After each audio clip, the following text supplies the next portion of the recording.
नमस्कार, आप देख रहे हैं रफ्तार मीडिया। मैं हूं आपके साथ रक्षंदा खान। आगे आप मेरे साथ देखेंगे उत्तराखंड की तमाम छोटी बड़ी खबरें विस्तार से, लेकिन उससे पहले नजर डालते हैं इस वक्त हेडलाइंस पर।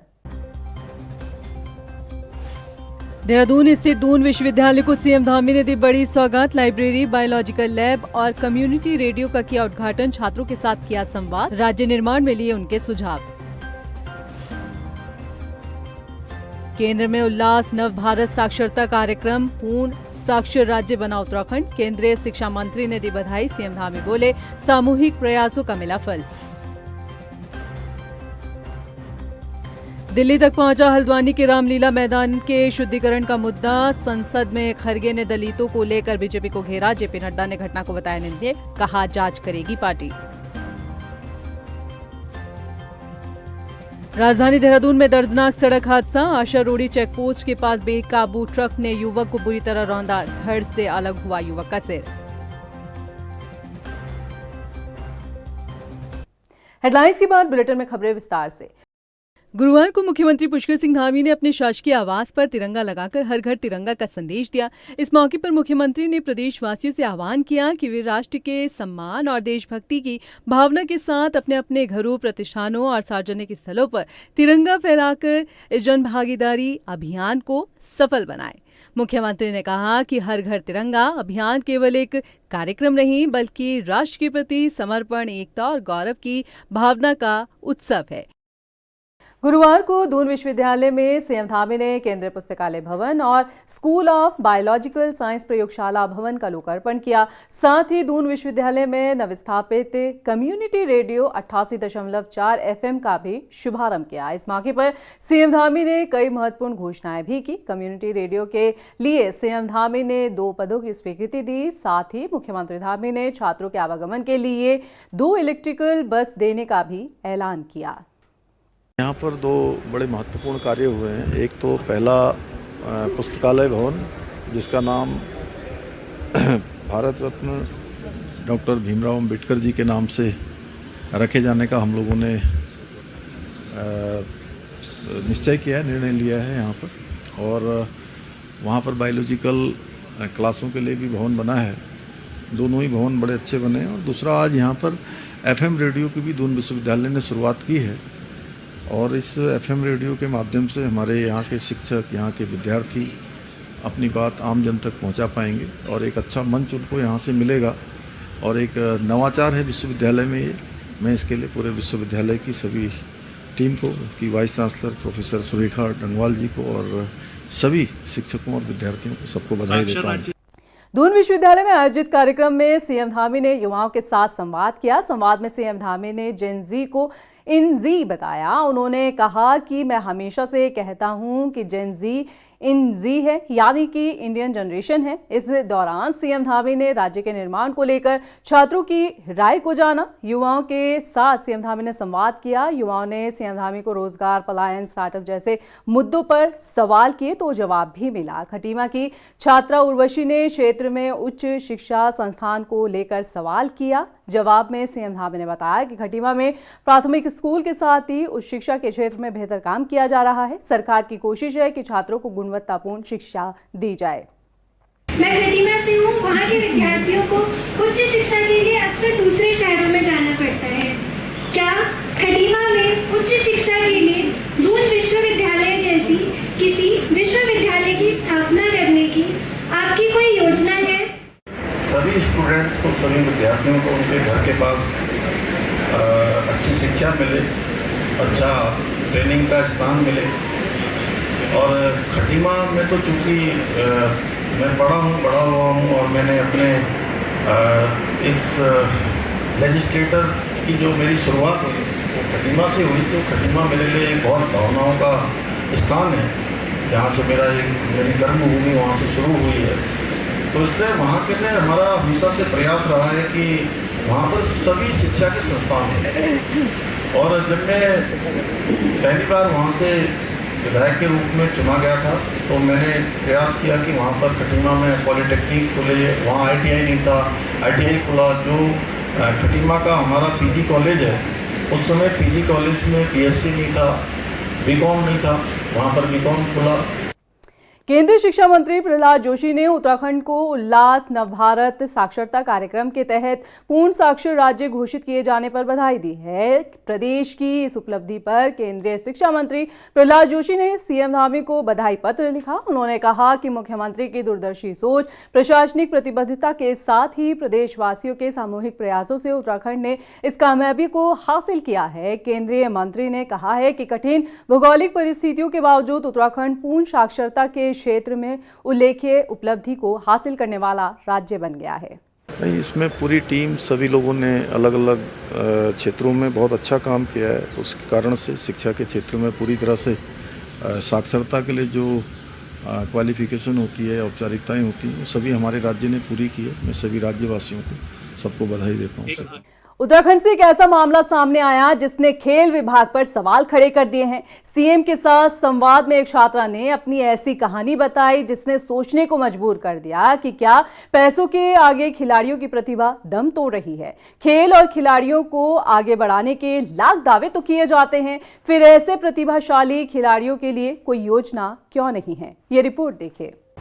सवालों के घेरे में उत्तराखंड का खेल विभाग। सीएम धामी के सामने रो पड़ी छात्रा। पैसों के आगे प्रतिभा ने तोड़ा दम। खेल मंत्री जी, ऐसे कैसे खेलेगा प्रदेश का युवा? सोशल मीडिया पर इन दिनों इस छात्रा का वीडियो खूब तेजी से वायरल हो रहा है।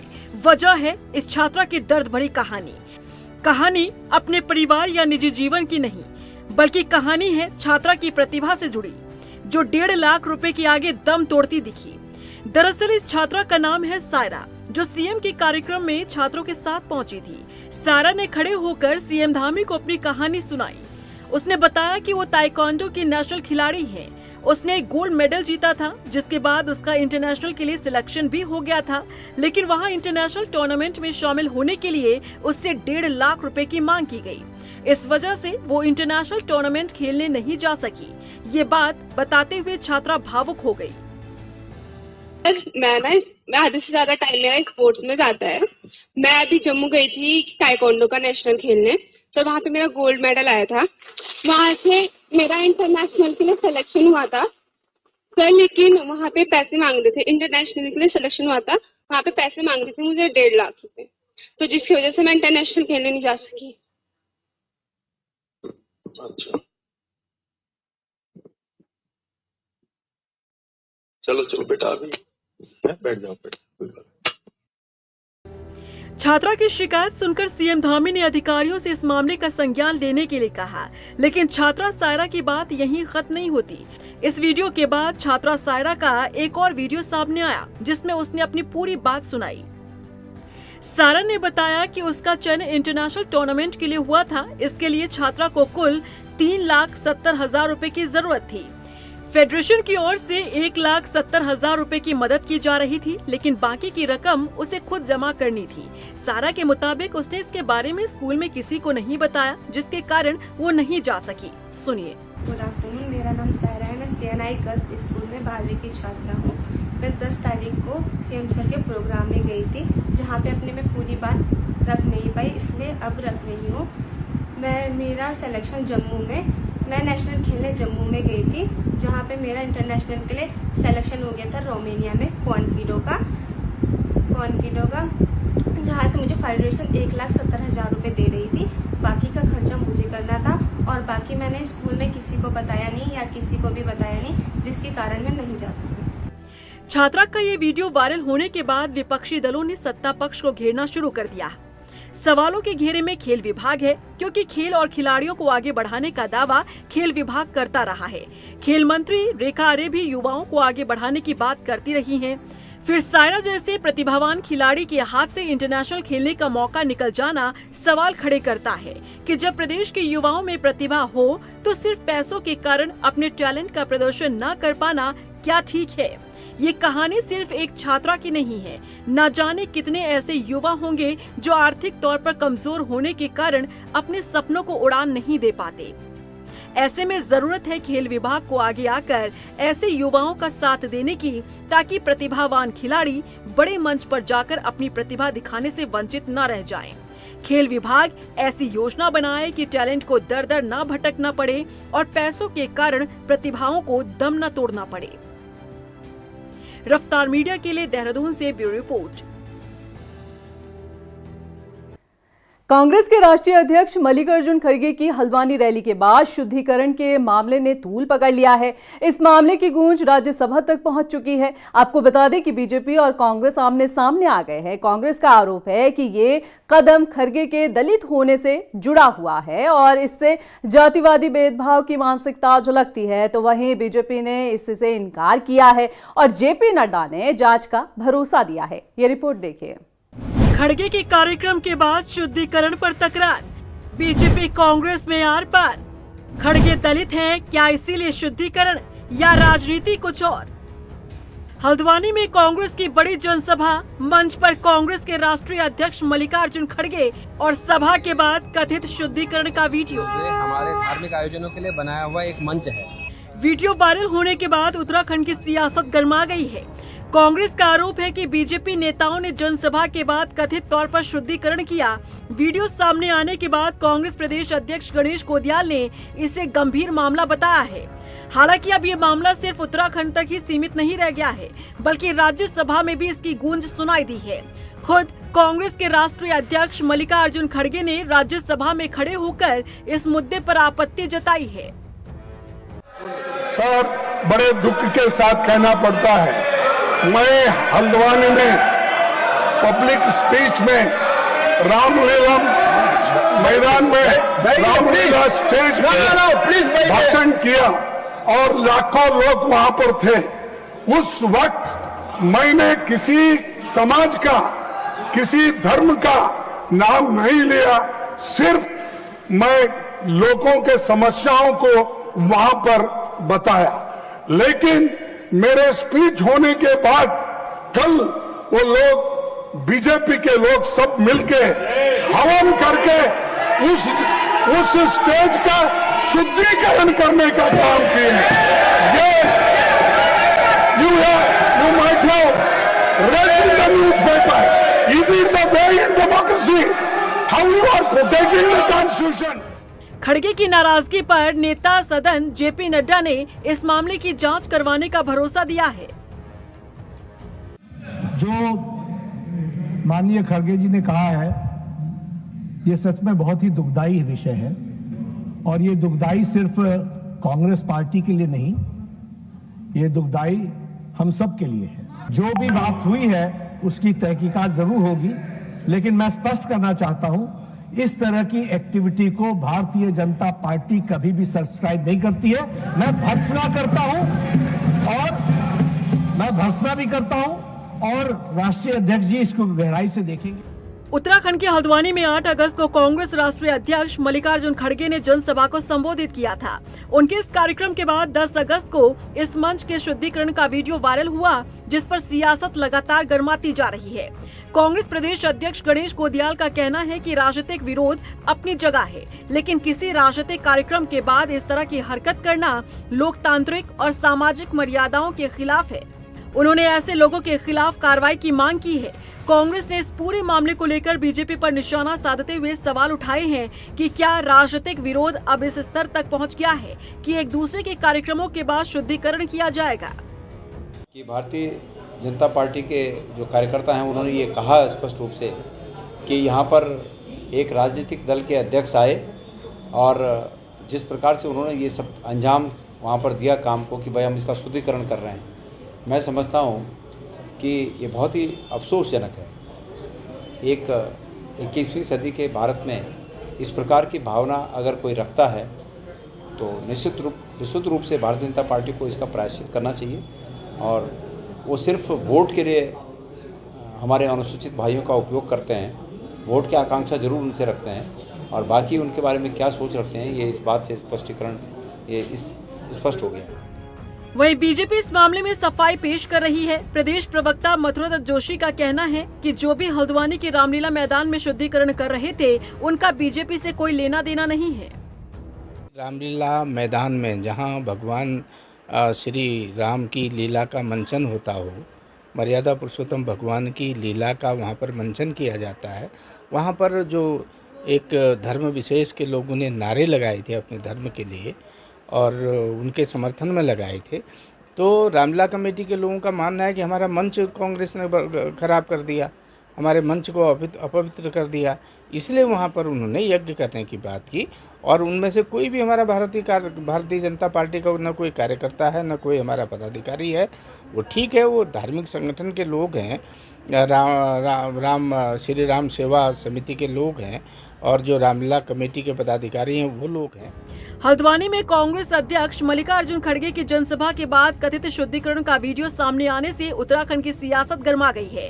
कांग्रेस इसे गंभीर मामला बताते हुए कार्रवाई की मांग कर रही है। वहीं राज्यसभा में मामला उठने के बाद जेपी नड्डा ने जांच का आश्वासन दिया है, लेकिन सवाल है कि क्या खड़गे दलित हैं, इसीलिए मंच का शुद्धिकरण किया गया या फिर इसके पीछे राजनीति कुछ और है। रफ्तार मीडिया के लिए देहरादून से सुशांत सिंह के साथ ब्यूरो रिपोर्ट। धामी सरकार के प्रयास से महिला सशक्तिकरण की दिशा में उत्तराखंड ने नया इतिहास रच दिया है। प्रदेश में लखपति दीदियों की संख्या अब 3,03,000 के आंकड़े को पार कर चुकी है। बता दें कि नवंबर 2022 से राज्य में लखपति दीदी योजना शुरू की गई और अब साल दर साल ये योजना नया रिकॉर्ड कायम कर रही है और अपने सालाना लक्ष्य को निर्धारित समय से पहले ही हासिल कर चुकी है। वहीं अब वित्तीय वर्ष 2026-27 में 1,12,000 महिलाओं को लखपति दीदी बनाने का लक्ष्य है, जिसे निर्धारित समय से पहले ही हासिल करने के लिए जिम्मेदार विभाग जुट गया है। हरिद्वार कलेक्ट्रेट में एसआईआर को लेकर बैठक हुई। बैठक में फॉर्म 7 के गलत इस्तेमाल को लेकर कांग्रेस विधायक काजी निजामुद्दीन ने आपत्ति दर्ज करवाई। उन्होंने आरोप लगाया कि फॉर्म 7 के जरिए पात्र मतदाताओं के नाम को काटने की कोशिश की जा रही है, जिस पर उप जिला निर्वाचन अधिकारी ने क्रॉस चेक करने की बात कही है। देखिए, आज एसआईआर को लेके सभी जो हमारे राजनीतिक दल हैं उनकी एक बैठक प्रत्येक सप्ताह होती है, वही बैठक आज थी। तो इसमें हमारे कांग्रेस पार्टी के जो एमएलए हैं वो भी आए हुए थे और बाकी भी राजनीतिक दलों के प्रतिनिधि उसमें आए हुए थे। तो इसमें जो मुख्य रूप से इनका एक एप्रीहेंशन था कि बल्क में जो फॉर्म 7 है वो रिसीव करवाए जा रहे हैं और उस पर आगे कार्रवाई की जा रही है। तो इसके संबंध में जो माननीय भारत निर्वाचन आयोग की गाइडलाइन है उसको भी बताया गया है। मॉनसून सीजन में अक्सर ही उत्तराखंड से तबाही की तस्वीरें सामने आती है। कभी भूस्खलन तो कभी बादल फटने से बड़ा नुकसान होता है। अब चमोली के तमक नाले में फ्लैश फ्लड ने तबाही मचा दी है और ऐसे में सवाल उठ रहे हैं कि तमक नाले में बार बार ऐसी आपदा क्यों आती है। वैज्ञानिकों ने इसे लेकर कई प्राकृतिक कारण बताए हैं। इस रिपोर्ट में देखिए। क्यों बार बार चमोली में आ रही आपदाएं? आपदा का सेंटर चमोली क्यों? क्या कहते हैं वैज्ञानिक? उत्तराखंड को हर साल मॉनसून सीजन में बड़ा नुकसान झेलना पड़ता है। कहीं पहाड़ का दरकना तो कहीं बादल का फटना बड़ा दर्द दे जाता है।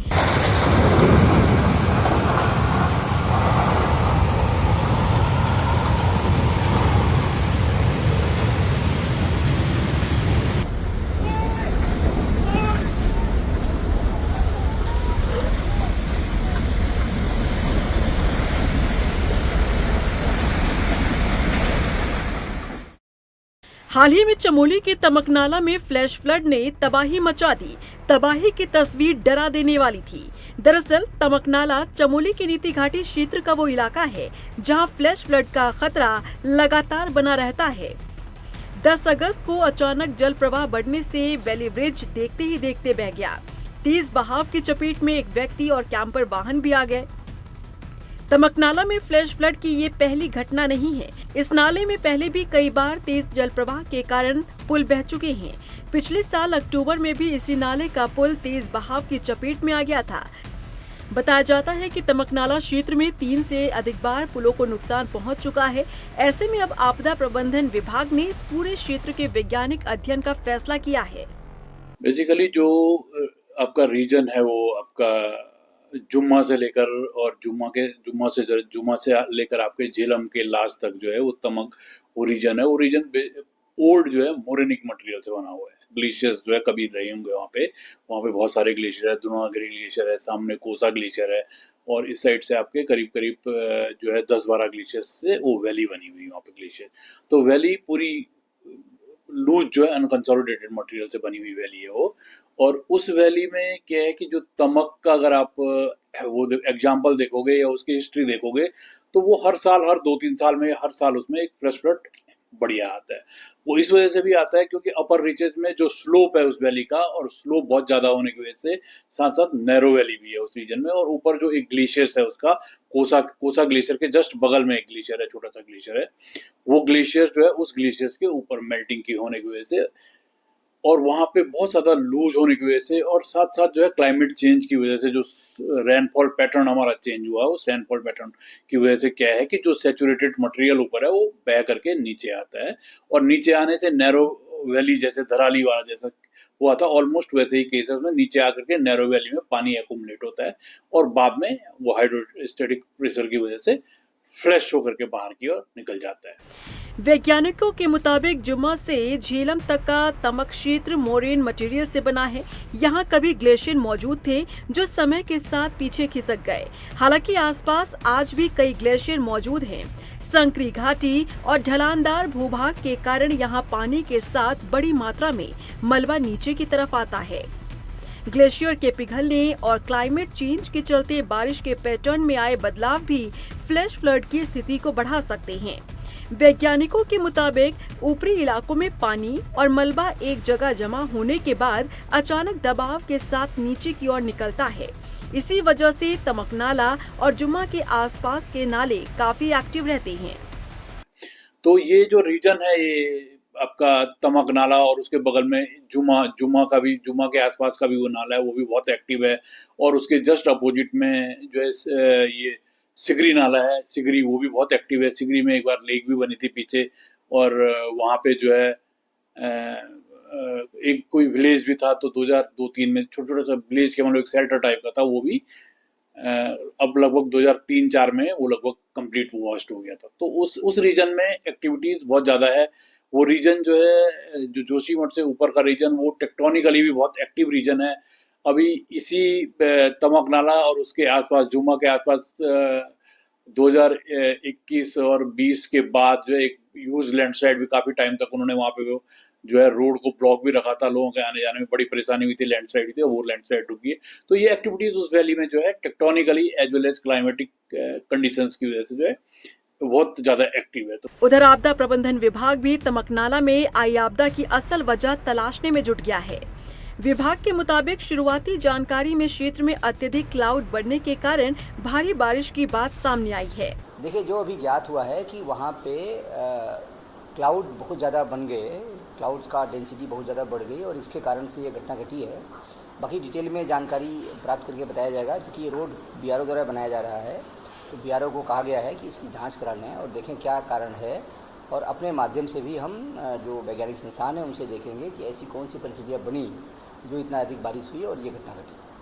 लगातार सामने आ रही फ्लैश फ्लड की घटनाओं ने इस पूरे इलाके की संवेदनशीलता पर सवाल खड़े कर दिए हैं।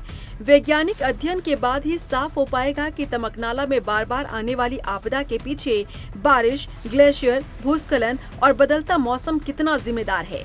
साथ ही भविष्य में ऐसी घटनाओं से बचाव के लिए क्या ठोस कदम उठाए जाने चाहिए। रफ्तार मीडिया के लिए देहरादून से हिमांशु चौहान की रिपोर्ट। चंपावत में अब मरीजों को अस्पताल में पंजीकरण के लिए घंटों लंबी कतारों में खड़ा नहीं होना पड़ेगा। आयुष्मान भारत डिजिटल मिशन के तहत अब आभा ऐप के जरिए घर बैठे ओपीडी टोकन लिया जा सकेगा और अस्पताल पहुंचने पर टोकन नंबर बताकर आसानी से ओपीडी पर्ची प्राप्त की जा सकेगी। मुख्य चिकित्सा अधीक्षक HS हयाकी ने बताया कि ऐप को डाउनलोड करने के लिए और ऑनलाइन पंजीकरण करने के लिए अगर किसी को परेशानी होती है तो उसकी सहायता के लिए अस्पताल में हेल्प डेस्क बनाया गया है। वर्तमान में पूरे भारत में EBDM के तहत, अखिल भारतीय डिजिटल मिशन के तहत जो है कि हेल्थ डाटा को जो है सेव करने के लिए ये जो है ऐप लॉन्च हुआ है। ये पूरे भारत में चल रहा है और उत्तराखंड में जो है डिस्ट्रिक्ट चंपावत को मॉडल डिस्ट्रिक्ट माना गया है। तो सबसे पहले हमारे यहाँ से शुरुआत हुई है और जो आपका रजिस्ट्रेशन काउंटर में भी जो है आभा ID के माध्यम से टोकन काटना जो है कंपलसरी किया जा रहा है। इसीलिए जो है हमने यहाँ 2 कर्मचारी लगा रखे हैं। अगर किसी को जो है आभा ऐप डाउनलोड करने में कोई दिक्कत आ रही तो वो जो है वो आपको बता देंगे। स्वतंत्रता दिवस से पहले अल्मोड़ा में बीजेपी ने भव्य तिरंगा यात्रा निकाली है। आपको बता दें कि मस्तानी नंदा देवी मंदिर से शुरू हुई यात्रा में बड़ी संख्या में कार्यकर्ता, युवा और महिलाएं शामिल हुई हैं। इस मौके पर भारत माता की जय और वंदे मातरम के नारों से क्षेत्र गूंज उठा। यात्रा को लेकर बीजेपी नेता बिट्टू कर्नाटक ने कहा कि इसका उद्देश्य राष्ट्र प्रेम की भावना को मजबूत करना है। देखिए, पूरे प्रदेश में भारतीय जनता पार्टी के नेतृत्व में आज आजादी का जश्न मनाया जा रहा है। हर घर तिरंगा यात्रा निकाली जा रही है और जो ज्ञात अज्ञात हजारों हजार शहीदों ने अपने प्राणों की आहुति देकर एक लंबे संघर्ष के बाद देश को आजाद कराया, ये उसका उत्साह है कि हम फिरंगियों के गुलामी के बंधनों को तोड़कर आज आजाद भारत में घूम रहे हैं। स्वतंत्रता दिवस से पहले नरेंद्रनगर देशभक्ति के रंग में रंगता नजर आया। आपको बता दें कि रामलीला मैदान में 1852 फील्ड रेजिमेंट के कैप्टन प्रतीक पवार के नेतृत्व में सेना के जवानों ने स्कूली बच्चों के बीच देशभक्ति पर आधारित प्रतियोगिता का आयोजन किया। बता दें कि प्रतियोगिता में छात्रों ने बढ़ चढ़कर हिस्सा लिया। इस मौके पर सेना के जवानों ने बच्चों को राष्ट्र प्रेम और देश सेवा के प्रति प्रेरित किया। साथ ही प्रतियोगिता में विजेता बच्चों को सम्मानित भी किया गया। सबसे पहले तो मैं आप सबको हैप्पी इंडिपेंडेंस डे विश करना चाहती हूँ। और जैसा कि आप देख सकते हैं कि आज हमारे यहाँ पर प्रोग्राम हुआ है जो हमारे आर्मी ने किया है और हमें बहुत ज़्यादा खुशी हुई है कि हमें ऐसा अवसर मिला। यहाँ पर कंपटीशन भी हुआ जैसा कि आप सब जानते हैं। मैं श्री गुरु राम राय स्कूल, उनके पूरा स्कूल, प्रिंसिपल, टीचर्स और सारे बच्चे, उनका बहुत बहुत शुक्रिया अदा करता हूँ क्योंकि उन्होंने हमें ये जो प्रोग्राम है ये कंडक्ट कराने का अवसर दिया। हमारे जो आईबेक्स गनर्स है और सूर्या कमान, इसके तहत हर घर तिरंगा 2026 इंडिपेंडेंस डे सेलिब्रेशन 2026 के अंदर हम poster making and slogan making competition जो है ये श्री गुरु राम राय स्कूल के अंदर तहत करवा रहे हैं। अब बात मौसम की। उत्तराखंड के लिए मौसम का पूर्वानुमान जारी हुआ है। प्रदेश में 14 से 17 अगस्त तक भारी से भारी बारिश की संभावना जताई गई है। मौसम विभाग ने 14 अगस्त के लिए राजधानी देहरादून, पिथौरागढ़, बागेश्वर और नैनीताल में ऑरेंज अलर्ट जारी किया है। चंपावत, टिहरी, पौड़ी, चमोली के साथ ही रुद्रप्रयाग, हरिद्वार और उधम सिंह नगर के लिए भी येलो अलर्ट जारी हुआ है। गर्जन चमक के साथ आकाशीय बिजली चमकने की भी संभावना जताई गई है। साथ ही आपको ये भी बता दें कि लोगों से मौसम का अपडेट लेकर पहाड़ों पर यात्रा करने की अपील की गई है।